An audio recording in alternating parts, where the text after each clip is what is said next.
Let's go over what it means to be a department administrator. I'm in my test system under Amanda Jones, and I know she is a department administrator because she has the department setup menu option. She also manages schedules and manages employees.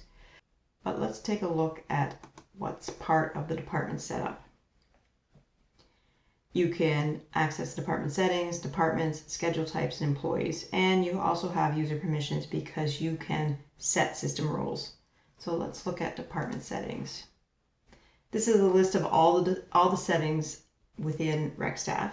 And you can see there's a lot of them: employee settings, communication settings, shift board settings, scheduling settings, credentials, reminders, and security settings. And so Amanda can come in here and she can set all the settings for her departments, Aqua and Manager. So she can make a unique instance of Recstaff for her departments, so they suit their needs. In departments, it's a list of all the departments within the organization, but she can only modify Aqua and Manager. So she can change the record. She can add facilities and locations. She can add administrators to the department. She can add employee managers to the department. And she can add roles. And she can also look at the audit history of the department, so what's been added and what's been taken away. In the schedule types, again, it's a list of all the schedule types in the organization, and she can only modify or change the schedule types within her department, which is Aqua and Manager. So you see under the action column, she has all these options for those two.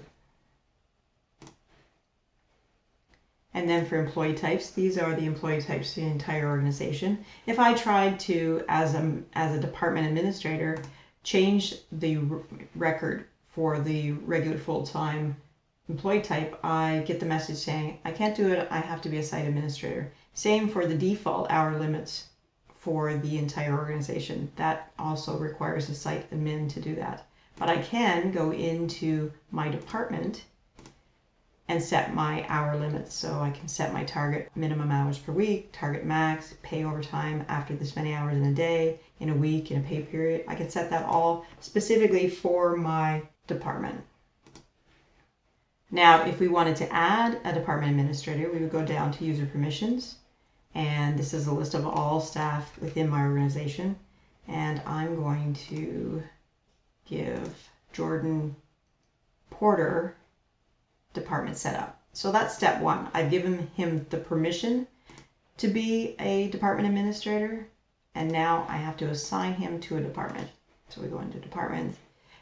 Again, I only have access to two, so Aqua and Manager, so I will assign him to Aqua. And I know that he has been given the user permissions because he shows up in this menu. And now if we go back, if I was to go into Jordan Porter right now, I would just see that same menu because he's just a regular employee and he just has this one system role. But typically you would give someone manage employees and manage schedule as well, or at least one of those.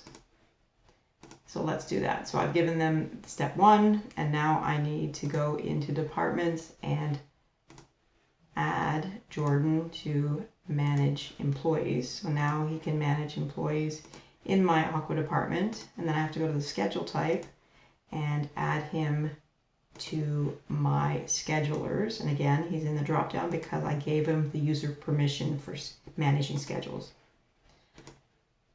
So if we go out now and we look at Jordan Porter,